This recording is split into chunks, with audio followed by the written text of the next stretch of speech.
मैं पहले से लिखना शुरू कर चुका था and by the time season 3 release हुआ काफी हद तक काफी चीजें लिखी जा चुकी थी और अगले कुछ महीने में खत्म होके हम लोग फिर बरसात के बाद फिर हम लोग शूट पे। लैंग्वेज में जो थोड़ा सा उसमें चेंज होता है उसके लिए सावधानी बरतनी पड़ती है। और मेरे आसपास में कुछ एक्टर्स हैं जिनको, जैसे रघुवीर है, उसको बहुत जानकारी है उस डायलेक्ट की, तो उससे ऐसी कोई प्रॉब्लम नहीं होती। It's like it's home, it's coming home. मैं जो है एकदम गांव में नहीं रही थी, तो वहाँ पे इलेक्शन ऐसे नहीं होते थे, तो वो मैंने तो कभी नहीं देखा। मैंने पहली बार चंदन जी के जरिए पंचायत में ही विटनेस किया। इलेक्शन एक पैटर्न फॉलो होता है, वो सब जगह, इधर वो शहर में हो या गांव में हो, जो एक पैटर्न जिस तरीके से कैंपेनिंग होती है, प्रमोशंस होते हैं, पोस्टर्स लगते हैं, वो समवॉट सिमिलर ही है। बस पंचायत के चुनाव में कुछ कुछ छोटे छोटे नुआंसेस होते हैं जो हमने हमारे जरिए बताने की कोशिश की। पंचायत का लाइक हर इलेक्शन लेवल पे वो वैलिड है and there are actually lot of things जो चुनाव में होते हैं। हमने कुछ कुछ चीजें कवर की हैं, बाकी अपने मोस्टली हम अपने कैरेक्टर्स और उनके डायनामिक्स और कैसे दो ग्रुप्स हैं आपस में, कैसे लोग एक दूसरे को उठा-पटक कर रहे हैं, we try to focus more on that. And कुछ कुछ चीजें हैं जो नुआंसेस हमने उठाए हैं, लाइक जो रियल इलेक्शंस में होते हैं local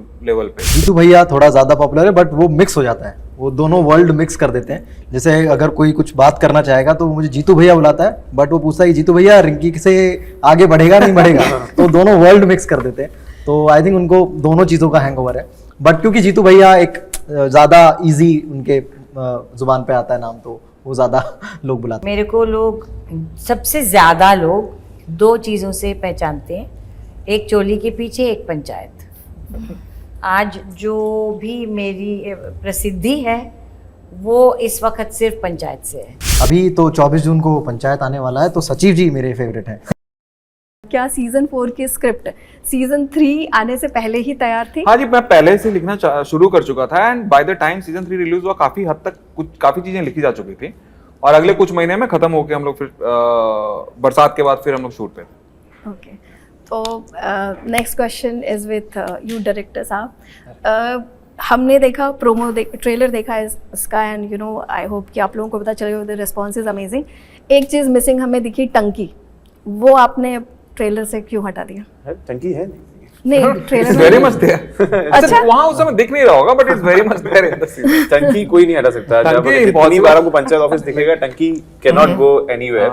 so we tried our best. और मतलब आप अभी तो ट्रेलर है, शो पूरा बाकी है, तो आप शो में तो आपको टंकी हर सीन में दिखेगी। और टंकी का गेस्ट अपीयरेंस है अपने हिसाब से, वो शो देखने पे हाँ, पता चलता क्योंकि है। हमें लॉकी दिख गया पहले ही, वो मैं ट्रेलर में लॉकी दिखा, टंकी मुझे दिखा नहीं कहीं, तो मैंने उसको दोबारा देखा, फिर भी मुझे नहीं दिखा। That is where this question. No it's there. Okay, third question is from Neena ma'am. Ma'am, you have ruled television in 90s, long format में आप बहुत काम कर चुकी हैं, उसके बाद films obviously you have done the best of the roles, लेकिन ये जो 4 सीज़न है, ये ऐसा होता है कि like you are doing some other work और फिर break करके फिर आप वापस आते हैं। So I just want to understand, you are used to the long format, but does this make any difference? कुछ इफेक्ट करता है कि आप फिल्म्स भी कर रही हैं, आप दूसरे सीरीज़ भी कर रही हैं, and then you are coming back again and again panchayat में, तो कुछ ऐसा होता है कि कुछ जर्क होता है या समथिंग लाइक दैट? नहीं, ऐसा जर्क नहीं होता, सिर्फ वो लैंग्वेज में जो थोड़ा सा उसमें चेंज होता है उसके लिए सावधानी बरतनी पड़ती है। और मेरे आसपास में कुछ एक्टर्स हैं जिनको, जैसे रघुवीर है, उसको बहुत जानकारी है उस डायलेक्ट की, तो उससे ऐसी कोई प्रॉब्लम नहीं होती। It's like it's home, it's coming home. Sunita ji, आपसे ये सवाल है कि इस बार तो पूरा चुनाव का माहौल रहेगा जी, एंड आई नो जो राइटर हैं एंड जो डायरेक्टर्स हैं, सो आई थिंक आप लोगों ने अपने अपने गांव या कस्बे में विटनेस किया होगा पंचायत इलेक्शन को, and that is how it comes so nicely on the screen, वो कहानी में, स्क्रीन में। Have you ever witness panchayat election? कभी आपने देखा है वो माहौल, वो जो जोश रहता है? इट्स एज नहीं, मैं जो है एकदम गांव में नहीं रही थी, तो वहाँ पे इलेक्शन ऐसे नहीं होते थे, तो वो मैंने तो कभी नहीं देखा। मैंने पहली बार चंदन जी के जरिए पंचायत में ही विटनेस किया। इलेक्शन में मोस्टली जो एक पैटर्न फॉलो होता है, वो सब जगह, इधर वो शहर में हो या गांव में हो, जो एक पैटर्न जिस तरीके से कैंपेनिंग होती है, प्रमोशंस होते हैं, पोस्टर्स लगते हैं, वो समवॉट सिमिलर ही है, बस पंचायत के चुनाव में कुछ कुछ छोटे छोटे नुआंसेस होते हैं जो हमने हमारे जरिए बताने की कोशिश करी है। पंचायत चुनाव के बारे में एक और भी बहुत अनयूजुअल चीज़ होती है जो मोस्टली शायद सिटी ब्रेड को ना पता हो कि लॉट ऑफ मनी फ्लोज, मतलब बहुत पैसा उसमें जाता है और मनी फ्लोज इन एवरी ये तो हमको भी पता है। आई थिंक पैसे वाली चीज तो आई थिंक पंचायत का लाइक हर इलेक्शन लेवल हर पे election वो पे वैलिड है and there are actually lot of things जो चुनाव में होते हैं। हमने कुछ कुछ चीजें कवर की हैं, बाकी अपने मोस्टली हम अपने कैरेक्टर्स और उनके डायनामिक्स और कैसे दो ग्रुप्स हैं आपस में, कैसे ये लोग एक दूसरे को उठा-पटक कर रहे हैं, we try to focus more on that. And कुछ कुछ चीजें हैं जो नुआंसेस हमने उठाए हैं लाइक जो रियल इलेक्शंस में होते हैं लोकल लेवल पे। सो आई मीन कमिंग टू सचिव जी, हमने देखा कि मतलब आज के टाइम में जहाँ पर लोग कहते हैं कि रजिस्टर नहीं कर पाते हैं कैरेक्टर्स को, but you have done 2 such shows जिसमें कि आपके character like one is Kota Factory Jeetu भैया एंड अनदर इज सचिव जी। तो व्हेन यू गो आउट, जब आप बाहर जाते हैं तो कौन से नाम से आपको, मतलब अगर लोग कैरेक्टर की तरह एड्रेस करते हैं तो कौन सा ज़्यादा नाम बुलाते हैं आपको? आई थिंक जीतू भैया थोड़ा ज़्यादा पॉपुलर है, बट वो मिक्स हो जाता है, वो दोनों वर्ल्ड मिक्स कर देते हैं। जैसे अगर कोई कुछ बात करना चाहेगा तो मुझे जीतू भैया बुलाता है, बट वो पूछता है जीतू भैया रिंकी से आगे बढ़ेगा नहीं बढ़ेगा, तो दोनों वर्ल्ड मिक्स कर देते हैं। तो आई थिंक उनको दोनों चीज़ों का हैंगओवर है, बट क्योंकि जीतू भैया एक ज़्यादा ईजी उनके जुबान पे आता है नाम, तो वो ज़्यादा लोग बुलाते हैं। आपको क्या पसंद आता है ज्यादा? कुछ नहीं, जीतू। नहीं, ये सवाल तो है, फिर डायरेक्टर ने पूछा है तो एक्चुअली मैं भी ये सोच रही थी। तो ये आपकी पर्सनल पसंद क्या है? दोनों कैरेक्टर्स में से चूज करना तो बड़ा डिफिकल्ट है क्योंकि दोनों अलग तरह के हैं, बट अभी तो 24 जून को पंचायत आने वाला है, तो सचिव जी मेरे फेवरेट हैं। नीना मैम, हम एक्चुअली बहुत कम ऐसे शोज हैं, I think Panchayat is the only show जो कि at least according to me which I think कि क्लास और मास वो दोनों को अपील करती है। जस्ट लाइक मेरे ख्याल से अमिताभ बच्चन एक ऐसे हीरो हैं जो क्लासी भी लगते थे और जो कूली भी लग सकते थे और जो द ग्रेट गैम्बलर भी लग सकते थे। So I think this is the only show. तो आप जब बाहर जाते हैं तो आपको इस तरह के कमेंट्स, मतलब किस किस तरह के कमेंट्स मिलते हैं इसको लेकर, रिएक्शंस एंड ऑल दैट? मैं पहले भी कह रही थी कि मेरे को लोग, सबसे ज़्यादा लोग 2 चीज़ों से पहचानते हैं, एक चोली के पीछे, एक पंचायत। आज जो भी मेरी प्रसिद्धि है वो इस वक्त सिर्फ पंचायत से है। हर जगह जहाँ भी मैं जाती हूँ, even abroad if I go, people talk about panchayat, कब आ रहा है, सबसे अच्छा है, तो ये तो कमाल है। तो अब्रॉड की बात आपने कही, जहाँ पे ऑब्वियसली हम जो इंडियंस हैं वहाँ पे कभी किसी फिरंग या कुछ उनसे कुछ इस तरह का reaction, because the global platform, Amazon is global platform, तो कुछ आपको कभी इस तरह से मिला कि कोई जो हमारे देश का ना हो उसने देखा हो ये पंचायत? ऐसा मुझे कोई नहीं मिला अभी तक। ओके। रघु सर का बहुत अच्छा किस्सा था। Last time he went somewhere in to London I think, so उन्होंने किस्सा इसलिए बताया था क्योंकि उनका जो गाइड था उसको पता नहीं था कि पंचायत कितना फेमस है, क्या है, तो वो एक जगह पे उनको लेके गए थे और वहाँ पे बहुत सारी भीड़ ने उनको मतलब घेर लिया था कि अरे ये वो एक्टर है। तो then guide got to know कि अरे ये इतने बड़े शो के वो एक्टर है। देन उनका बिहेवियर, उस गाइड का बिहेवियर इनके लिए पूरा चेंज हो गया। तो इन्होंने बोला कि मैंने बहुत फायदा उठाया उसका। फ्री राइड, फ्री था, वो पता नहीं, पर he was very happy with मतलब rest of the his trip. और हम आपसे जानना चाहें कि इस सीज़न में जो कुछ ज्वलंत मुद्दे हैं, सवाल हैं, उसमें एक तो ऑब्वियसली कि चुनाव कौन जीतेगा, सेकंड इज कि सचिव जी और रिंकी जी की लव स्टोरी कहाँ तक आगे बढ़ेगी, और तीसरा मुद्दा है कि सचिव जी क्रैक करेंगे कि नहीं MBA। तो उस पर थोड़ा सा प्रकाश अगर आप डालें तो। ये 3 है और इसके अलावा एक और है कि प्रधान जी को गोली किसने मारी थी।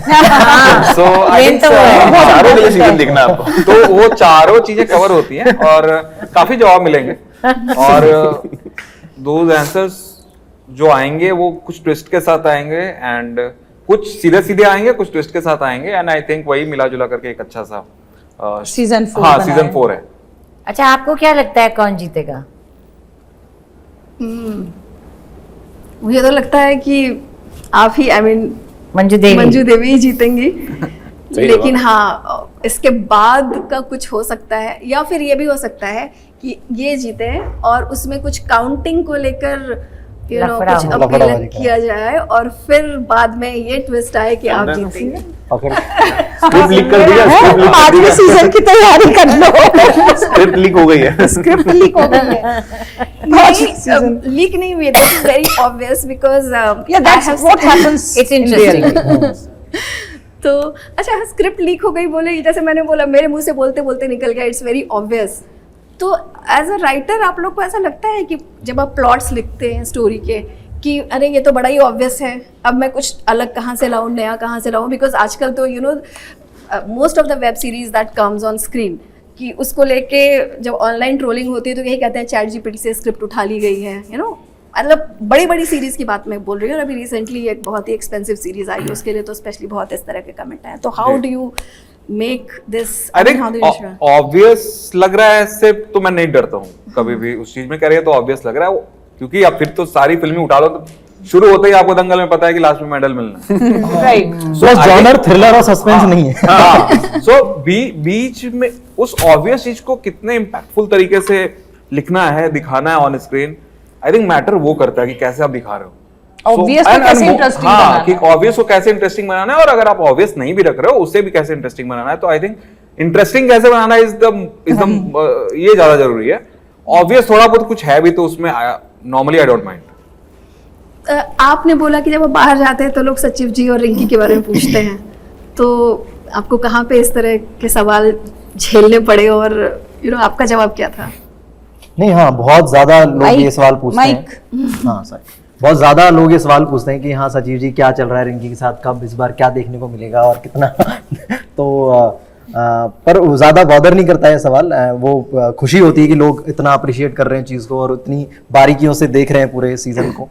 एंड तो होपफुली इस सीजन में जो और इन दोनों की जो कहानी है वो आगे बढ़ेगी और ऑडियंस को उनका जवाब मिलेगा कि किस तरीके से ट्रैक जा रहा है। आपने भी I mean in a career of like 8-10 years if I am not wrong, so you have done lot of films और सीरीज भी की है आपने। तो इसकी जो लव स्टोरी है, one of the plot twist है, ये जो है इस लोगों का ओपिनियन है कि this is the love story that आज की ऑडियंस मिस कर रही है। लव स्टोरीज होती नहीं आजकल, तो आज की ऑडियंस मिस कर रही है। आपको इस तरह के कुछ रिएक्शंस मिले हैं और इसको लेकर आपका क्या ओपिनियन है कि भाई जो आजकल बिल्कुल मॉडर्न लव स्टोरीज बनती हैं जिसमें when they say that okay the first time they meet they go for one night stand, और this love story, which school you belong to? मुझे लगता है कि हाँ, जब भी कोई भी इंसान प्यार में पड़ता है तो थोड़ा सा कंफ्यूजन भी रहता ही है कि मुझे ये एक्सप्रेस करना चाहिए, नहीं करना चाहिए, या मुझे कितना टाइम लेना चाहिए ये एक्सप्रेस करने के लिए। तो ये चाहे किसी भी एरा में हम लोग जी रहे हो, तो ये जब प्यार किसी को होता है तो हमारे साथ ये कंफ्यूजन भी आता है। तो बट लाइफ बहुत तेज चल रही है, लाइक अभी सोशल मीडिया है, इंस्टाग्राम है, एंड मतलब तो थोड़ा सा जो पेस है उसके साथ वो मैचअप नहीं कर पाते हैं। तो इसलिए इस तरह की कहानी शायद लोगों को ज्यादा पसंद आई है, या ज्यादा लोग चाहते हैं कि हाँ मतलब ये एक्साइटिंग लग रहा है जब वो इस तरह की कहानी पंचायत में देख रहे हैं। मीना मैम, लास्ट सवाल आपसे है। आपसे because I follow you on social media, तो मैं देखती हूँ कि आप अपने पर्सनल लाइफ में भी थोड़ा बिजी हैं, आपकी नातिन हुई है। सो how did you balance this? Like, how do you balance these, your personal and professional? Because I know you have to give a lot of time also to your वो repeat हो रहा है circle. पहले मुझे balance करना पड़ता था work और मसाबा के बीच में, क्योंकि मुझे काम करना पड़ता था। अब मुझे ये है कि घर आने की जल्दी रहती है कि किसी तरह से मतारा को देख लूँ, मिल लूँ, थोड़ी देर खेल लूँ, तो अब वो बैलेंस करना पड़ता है। Life is always a game of balance actually. We are always doing that, so I'm enjoying it. Yeah, thank you so much. Thank you.